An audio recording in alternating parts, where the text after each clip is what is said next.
señora García. Interpelación urgente del Grupo Parlamentario Popular en el Congreso al vicepresidente segundo y ministro de Derechos Sociales y Agenda 2030 para que explique cómo van a influir en la acción de Gobierno los acuerdos políticos con el nacionalismo radical. Para su defensa tiene la palabra la señora Álvarez de Toledo Peralta Ramos.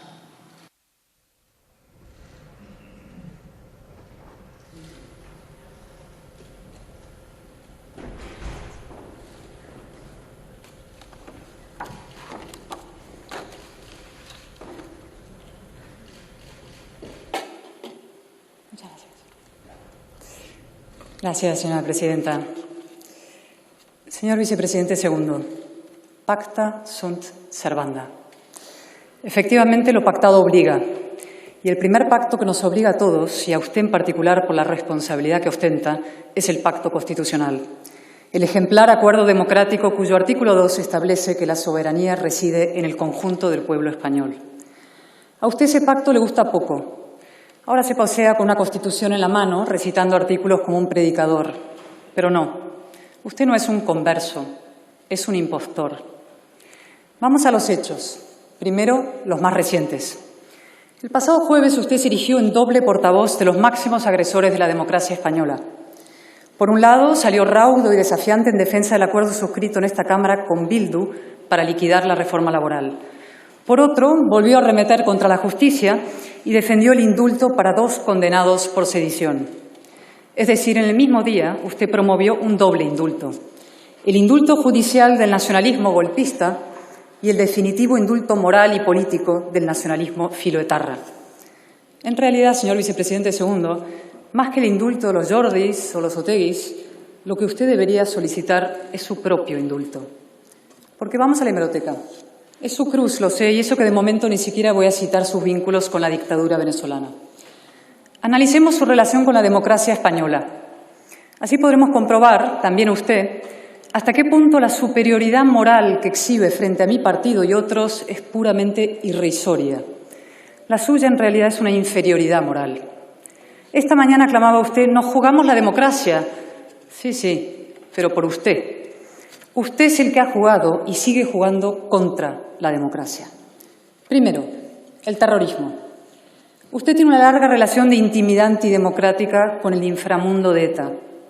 Conferencias, entrevistas, tweets, charlas. A usted el terrorismo nunca le ha causado la repugnancia que causa un demócrata, de izquierdas o derechas. Al revés.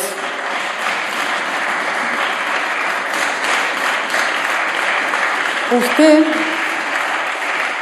ha manifestado siempre una insólita condescendencia con la violencia. Algunos ejemplos. 2008, su tesis doctoral. Ahí escribió que la Kale Borroka, esto que volvemos a ver en Navarra, ataques a sedes de partidos, cajeros quemados, disturbios, es una gimnasia. Ya, un entrenamiento. ¿Para qué exactamente, señor vicepresidente? Lo sabemos.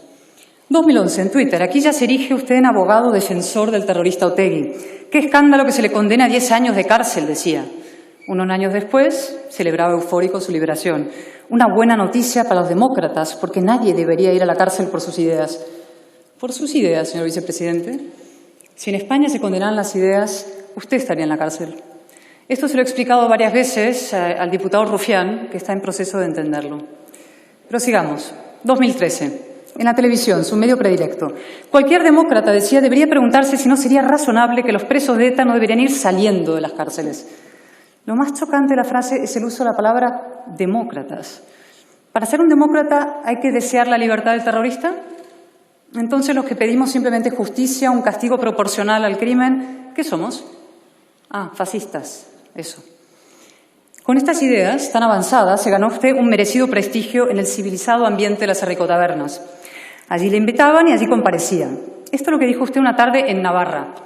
Por mucho procedimiento democrático que haya en España, hay determinados derechos que no se pueden ejercer en el marco de la legalidad. Quien primero se dio cuenta de ello fueron la izquierda vasca y ETA. Lo elaboró un poquito más en el Ritz. Si me preguntaran en el Parlamento Europeo por ETA, dijo, diría que ha causado mucho dolor, pero que tiene una explicación política.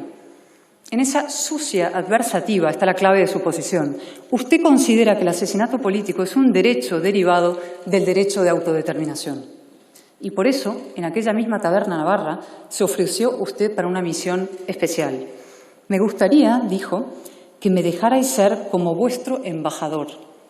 En eso exactamente se ha convertido usted, señor Iglesias, en el embajador de Eta Batasuna en el Gobierno de España, en el burro de Troya de la democracia.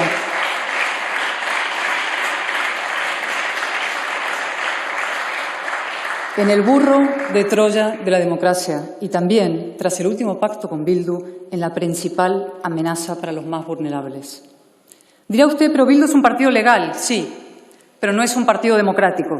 Es un partido que justifica el asesinato, un partido racista que rinde homenaje a terroristas que han matado en nombre de un proyecto totalitario, un partido que ni siquiera condena el ataque al domicilio de la señora Mendía el mismo día en que el Partido Socialista se exhibe con ellos. Señorías del PSOE, mediten, por favor, mediten. Y señorías del PNV, prepárense. Durango, Galdácano, Rentería, la próxima parada es el Gobierno vasco y de ahí a Cataluña, a repetir la operación ahora con Esquerra.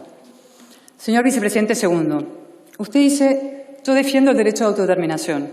Y yo le contesto dos cosas. No existe el derecho a exigir un derecho que no existe, y menos aún a imponerlo. Y segundo, no es verdad que usted defienda un derecho anulado. Lo que usted defiende es la anulación de los derechos vigentes. El presunto derecho de autodeterminación es una agresión a la igualdad de los españoles con la que a usted se le llena la boca. Hoy ha acusado a mi partido de alentar una insubordinación. Usted hablando de insubordinación, el gran valedor de los golpistas de octubre de 2017. Es que es risible. ¿No se da cuenta que es risible? Su calificación de aquel golpe a la democracia como una manifestación política legítima, sus críticas contra la ejemplar actuación de la policía y la Guardia Civil frente al golpe. Por cierto, ahí estaba el coronel Pérez de los Cobos, purgado ahora en una operación propia de una dictadura. Sus visitas, 2, al ya condenado Junqueras en la cárcel, para intentar pactar los presupuestos y para impulsar la mesa de negociación. Sus presiones al Tribunal Supremo, anticipando juez y parte, no fue rebelión. Sus críticas a la justicia española frente a los tribunales europeos. Este documento el 11 de mayo, en el que con Bildu, Esquerra y otros reclaman excarcelaciones con la excusa del COVID. El estado de alarma, instrumento para sacar a terroristas y golpistas de la cárcel y meterle a usted en el CNI. Y por último, lo de ayer. El voto de Podemos a favor de la comparecencia del prófugo Puigdemont en la Comisión de Reconstrucción en calidad de experto europeo. En fin, el escudo social con Puigdemont. Realmente no cabe mayor ofensa a las 28.000 víctimas de la pandemia y al conjunto de los españoles. Señor Vicepresidente segundo, usted tiene un plan, es verdad. Es un plan, como he dicho, contra la democracia. Contra la democracia en sentido recto, porque violenta los derechos de los españoles, y contra la democracia también como la entiende usted. Usted dice más Estado. Falso. Usted apadrina a los que buscan la destrucción del Estado. Esa es su paradoja. Quiere levantar un régimen autoritario de izquierdas a la vez que erosiona la base de esa misma autoridad. Y esta es su mentira. Sin Estado no puede haber Estado social, ni escudo, ni pensiones, ni nada. En realidad, señor Vicepresidente segundo, todo su corpus doctrinal, si es que lo podemos llamar así, es contrario a la razón democrática y a la razón sin más. Otra vez, la hemeroteca. Usted ha dicho, no de adolescente, universitario, rebelde y tal, ya casi cuarentón, cosas como las siguientes.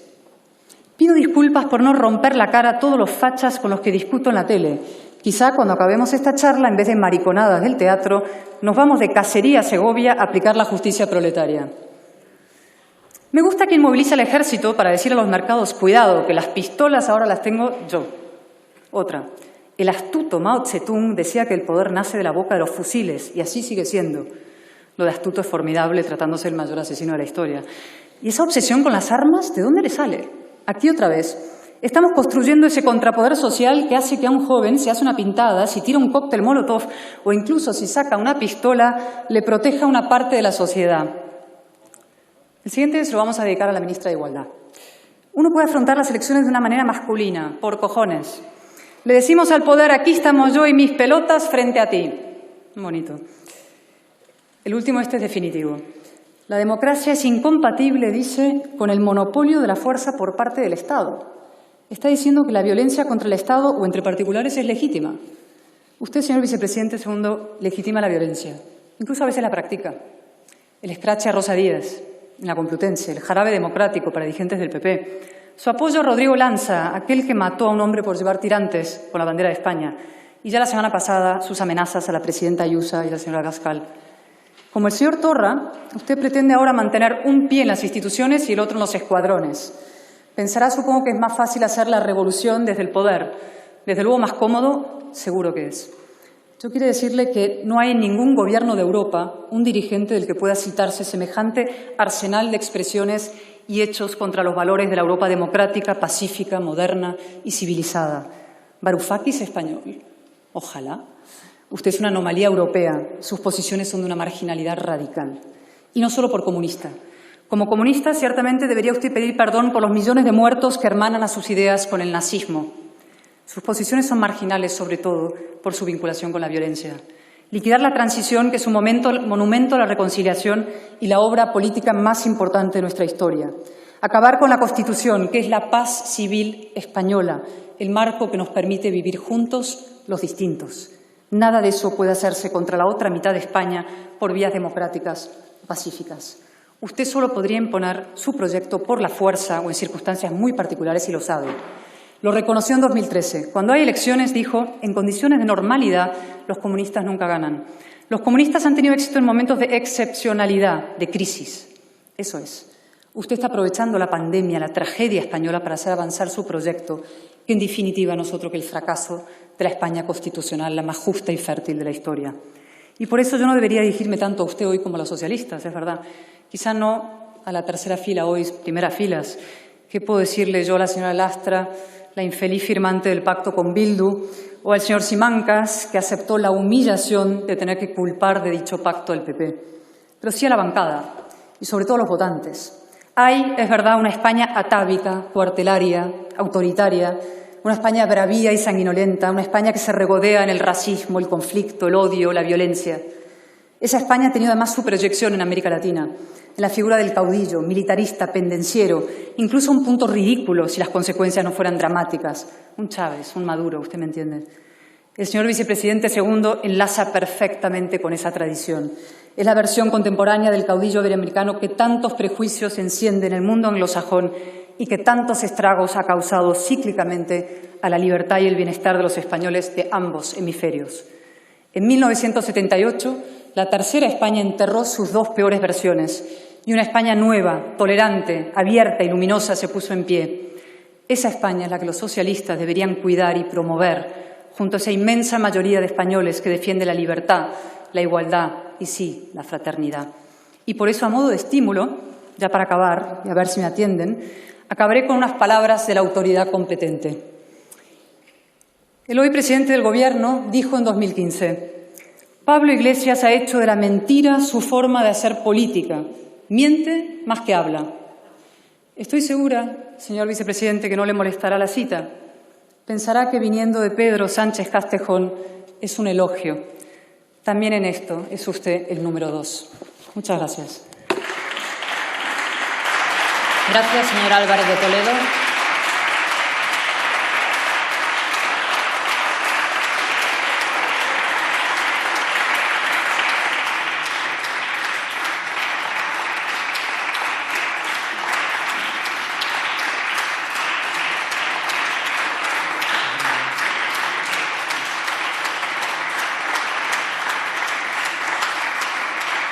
Muchas gracias.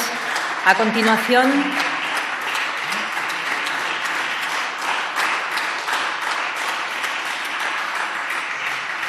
continuación tiene la palabra en nombre del Gobierno el señor vicepresidente segundo del Gobierno y ministro de Derechos Sociales y Agenda 2030.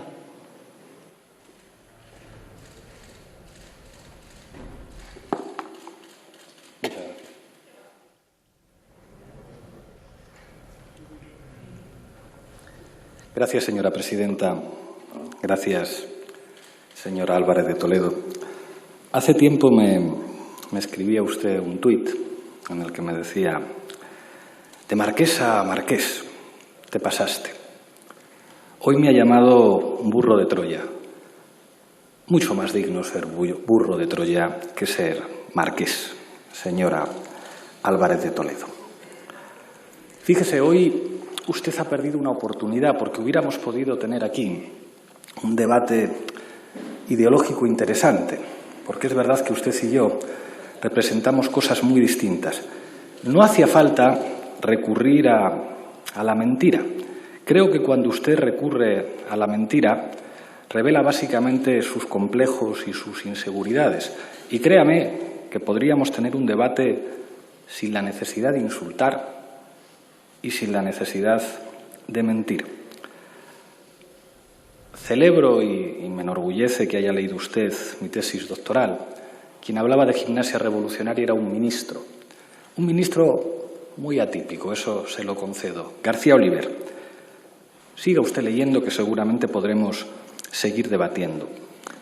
Me llama la atención que usted saque tanto pecho de la Constitución española al tiempo que insulta a los comunistas, porque quizá a usted se le olvide que el partido que usted representa aquí fue fundado por ministros de la dictadura franquista, muchos de los cuales, y buena parte de ese partido, se opuso a la Constitución del 78.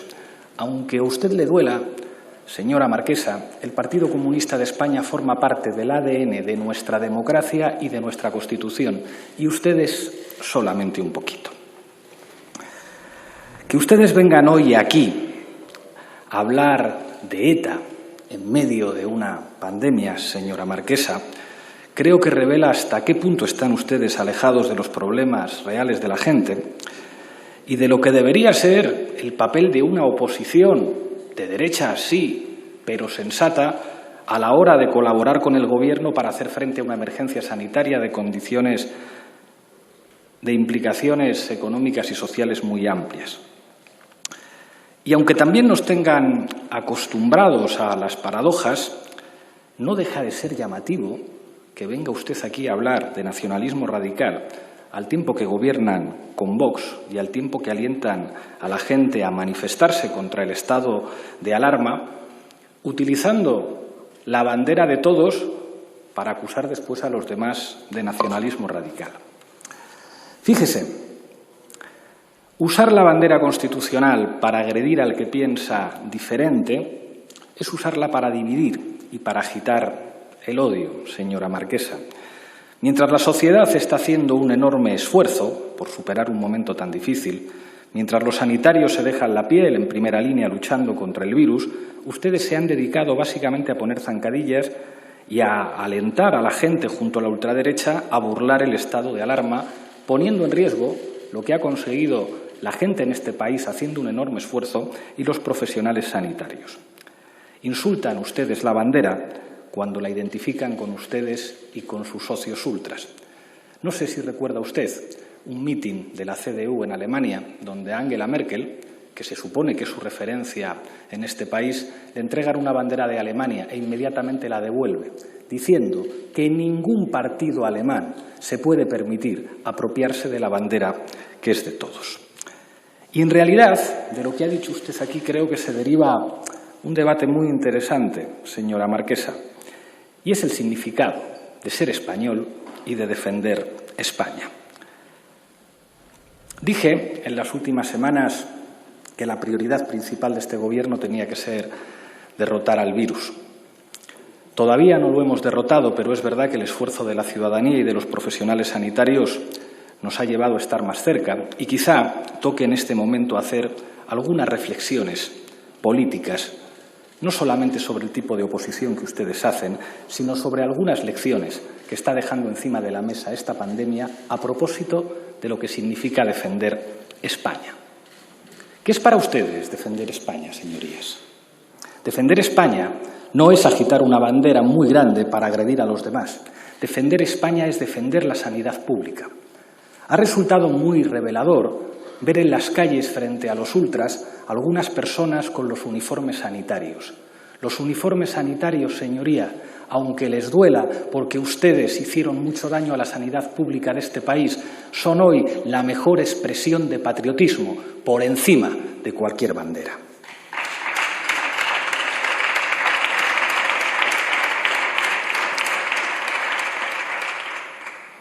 Yo no les voy a exigir que pidan perdón por el daño que hicieron a la sanidad pública, pero mi obligación como Gobierno es tenderles la mano para reconstruirla, porque reconstruir la sanidad pública es, señorías, defender España. Defender España es defender la educación pública, La educación pública es ese conjunto de dispositivos que sirven para que si un niño no tiene recursos culturales ni económicos en su casa, pueda tener las mismas oportunidades que el niño que sí los tiene. Defender la educación pública es mejorar el sistema de becas, como ha hecho este humilde gobierno hace poco, para evitar que algunos estudiantes tengan que dejar de serlo por no poder pagar las tasas. Yo no les voy a pedir, señora marquesa, que pidan perdón por el daño que hicieron a la educación pública de este país, pero mi obligación es tenderles la mano para que arrimen el hombro en la reconstrucción de la educación pública, porque eso es defender España. Defender España, señorías, es defender el derecho constitucional a la vivienda. La Constitución no es un ladrillo para arrojar el adversario. La Constitución tiene artículos y quien se burla permanentemente de los artículos sociales de la Constitución española se burla de España y de la propia Constitución. Les tenderemos la mano, señoría, aunque nos insulten, aunque nos agredan, y tenderemos la mano a todas las instituciones para cumplir la Constitución y garantizar el derecho a la vivienda, porque garantizar el derecho a la vivienda, señorías, es defender España. Defender España es defender a los trabajadores y a las trabajadoras. Y sé que a ustedes les molesta enormemente la política de este Gobierno para defender a los trabajadores y también a las empresas. Entiendo perfectamente que ustedes defiendan la reforma laboral de ustedes, la de la señora Fátima Báñez, que ¿saben dónde ha acabado a través de una puerta giratoria? En la COE. ¡Qué vergüenza, señorías! ¡Qué vergüenza! Nosotros podemos estar orgullosos de tener una ministra de Trabajo que no solo representa a los trabajadores, sino que no impone una reforma laboral sin diálogo social, que negocia con los empresarios la subida del salario mínimo, que negocia la prolongación de los ERTEs. Yo entiendo que ustedes defiendan a los suyos y las puertas giratorias que les siguen haciendo terminar en consejos de administración, porque eso es defender la corrupción que ustedes representan. Y a pesar de que sean corruptos, a pesar de que ustedes sean un partido fundado por ministros de una dictadura, a pesar de que se estén alejando ustedes de la Constitución, a pesar de sus mentiras, a pesar de la inmundicia que represente que vayan de la mano con la ultraderecha, les vamos a seguir tendiendo la mano, porque eso es defender España. Silencio, por favor. Defender España, señorías, no es agitar ninguna bandera, es defender la justicia fiscal. Lo dice la Constitución. Es defender que haya una reforma fiscal en este país para que nos acerquemos a esos 7 puntos que nos separan de los países de nuestro entorno. ¿Saben lo que es atacar a la patria y atacar a España? Hacer amnistías fiscales, como las que ustedes hicieron. Defender a los defraudadores, como lo que ustedes hicieron. No soy ingenuo y sé que ustedes son y representan los intereses de los patriotas que no les gusta pagar impuestos aquí.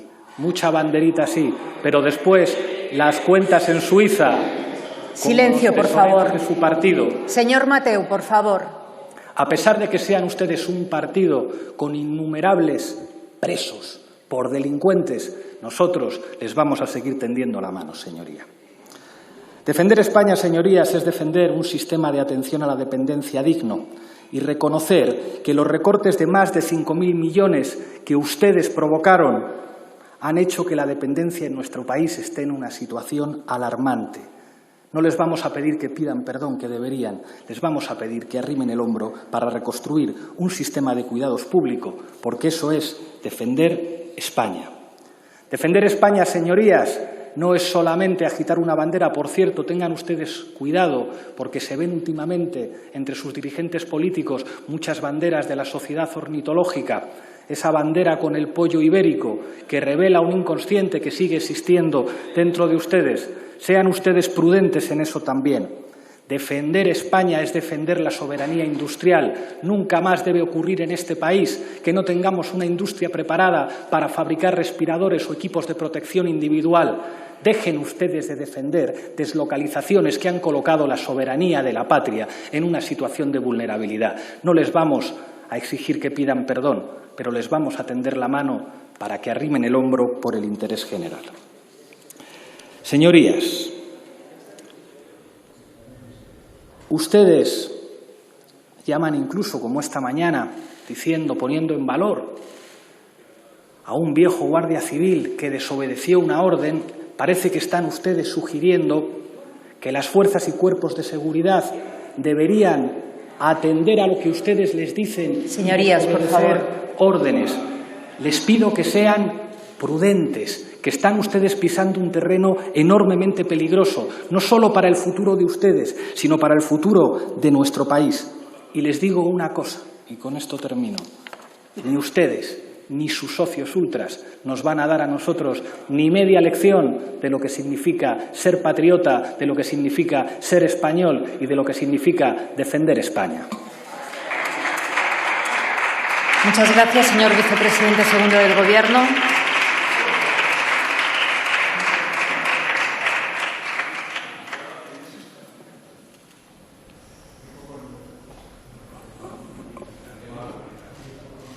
Muchas gracias, señora García. Tiene la palabra la señora Álvarez de Toledo Peralta Ramos.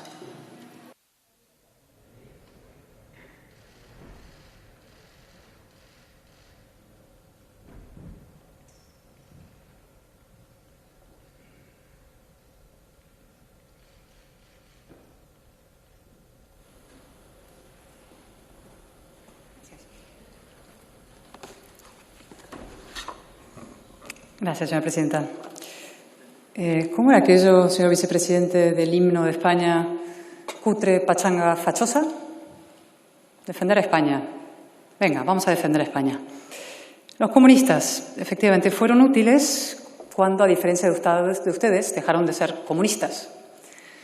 Luego vamos a hablar de su veneración y apego a los comunistas.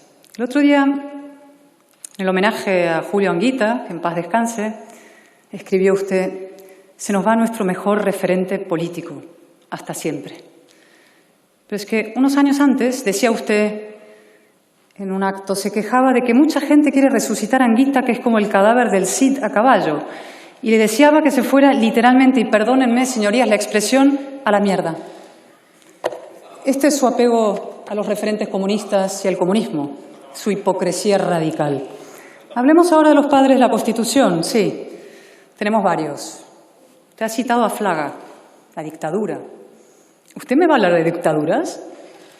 ¿El discípulo de los ayatolás de Irán? ¿El prohijado de Hugo Chávez y Nicolás Maduro? Es que a mí no me tienen que contar.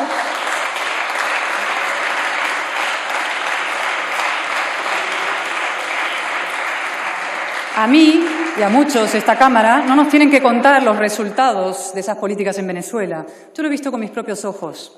Hambre, represión, violaciones, miseria.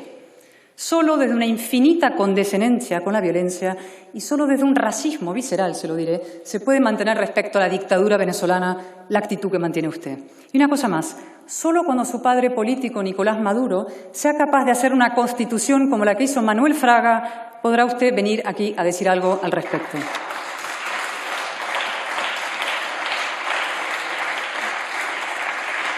Ahora,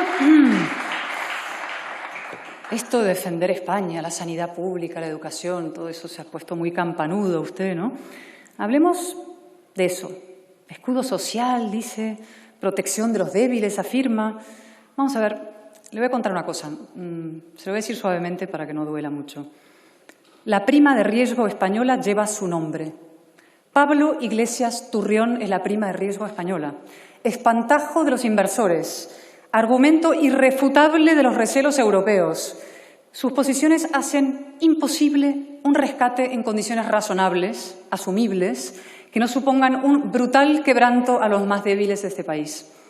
Sus posiciones destruyen empleo, sus frases amenazan las pensiones, los sueldos de los funcionarios, alejan la recuperación. A usted eso, claro, puede que le importe poco, ¿no? El comunismo al final es el reparto de la miseria y todas estas cosas, pero es que al conjunto de los españoles sí. Cuando a usted, los vulnerables y los débiles le escuchan, tiemblan. No tiemblan de veneración, como le gustaría a usted, que temblaran de veneración, tiemblan de pánico. Tercero, yo le he hablado con atención, hice un llamamiento a los socialistas, pero después de escucharle yo creo que hay que hacer un llamamiento al conjunto de los españoles. Yo pido a los españoles que recuerden los famosos versos de Gil de Viedma, ¿no? De todas las historias de la historia, la más triste sin duda la de España porque termina mal. Pero yo sobre todo les pido que recuerden la segunda parte, ahí donde asoma la esperanza. Dice, a menudo he pensado en otra historia distinta y menos triste, en otra España donde ya no cuentan los demonios. Pido que España expulse a esos demonios, que sea el hombre el dueño de su historia. Efectivamente, expulsemos a esos demonios, seamos dueños de nuestra historia. Huyan, españoles, de la sumisión, también de la trampa del asistencialismo que usted reparte, de esa gran mentira gubernamental que usted encarna, que se resume en más Estado y que lo paguen otros, que lo pague Europa. España se va a recuperar, sí. Habrá que pedir ayuda, desde luego, pero solo para levantarnos, no para mantenernos en pie ni siquiera, y desde luego no para mantenernos de rodillas, como pretende el vicepresidente segundo. Podemos, ustedes, son en realidad un no podemos, una forma de abdicación política y social. España no está condenada a repetir sus errores históricos, no está condenada a la marginalidad y al enfrentamiento. La España constitucional es reconciliación, algo que usted no entiende. Y también es responsabilidad, algo que usted tampoco entiende. Y esfuerzo y capacidad de ser modelo, como la transición, sí. Y para eso no necesitamos a caudillitos carismáticos que nos tutelen, que nos traten como menores de edad. Me ratifico en que usted realmente es el pesimismo y la caspa. Y una cosa más, ya para acabar. Vamos a hablar de esto de la aristocracia. Ha hecho usted referencia a mi título de marquesa, a la clase social, la aristocracia, una y otra vez en definitiva, ¿no? Como usted muy bien sabe, los hijos no somos responsables de nuestros padres, ni siquiera los padres somos del todo responsables de lo que vayan a ser nuestros hijos. Por eso se lo voy a decir por primera y última vez. Usted es el hijo de un terrorista. A esa aristocracia pertenece usted, a la del crimen político. Muchas gracias.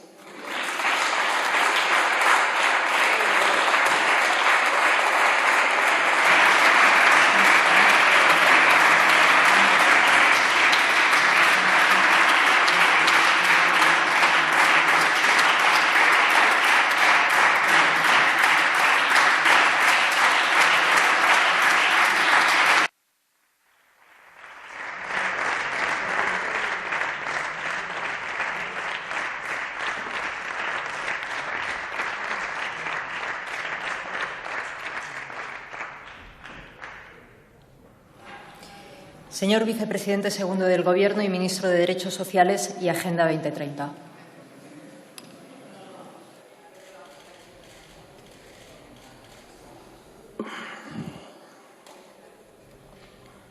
Gracias, señora presidenta. Señora marquesa, si piensa usted que llamando terrorista a mi padre me va a provocar y va a conseguir que pierda la compostura, se equivoca. Usted acaba de cometer un delito aquí, en esta tribuna, y solo alguien con títulos nobiliarios es capaz de creerse con la impunidad de poder llamar terrorista a alguien que le salga gratis. Por lo tanto, invitaré a mi señor padre a que ejerza las acciones oportunas. Señoría,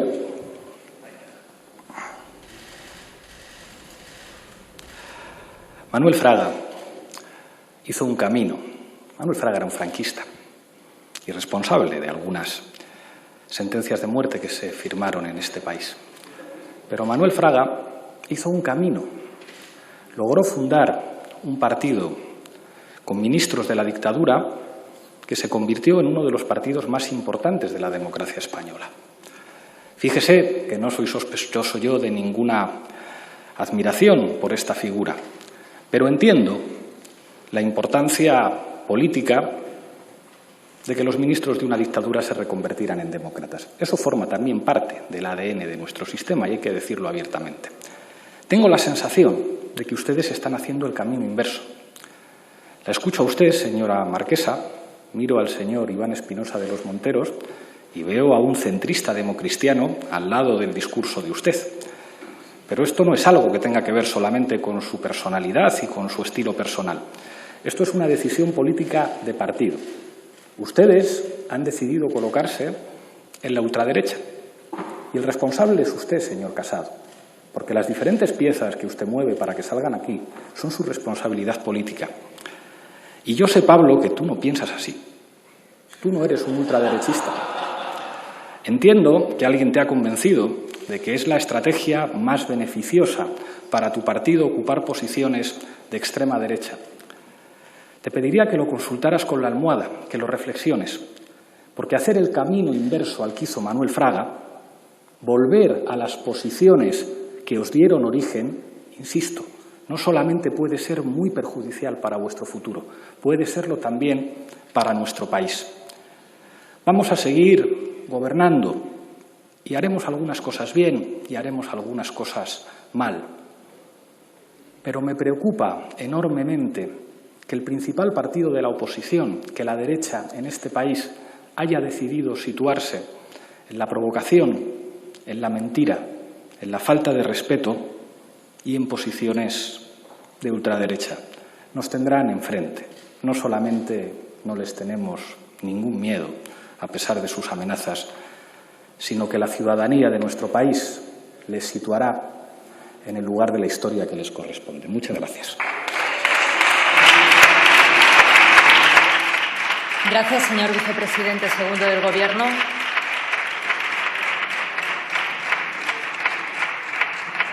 Señora Álvarez de Toledo.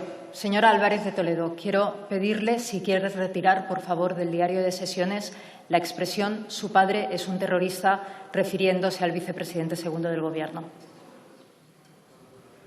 Su padre, como bien reconoce el señor Iglesias en este artículo, era militante del FRAP.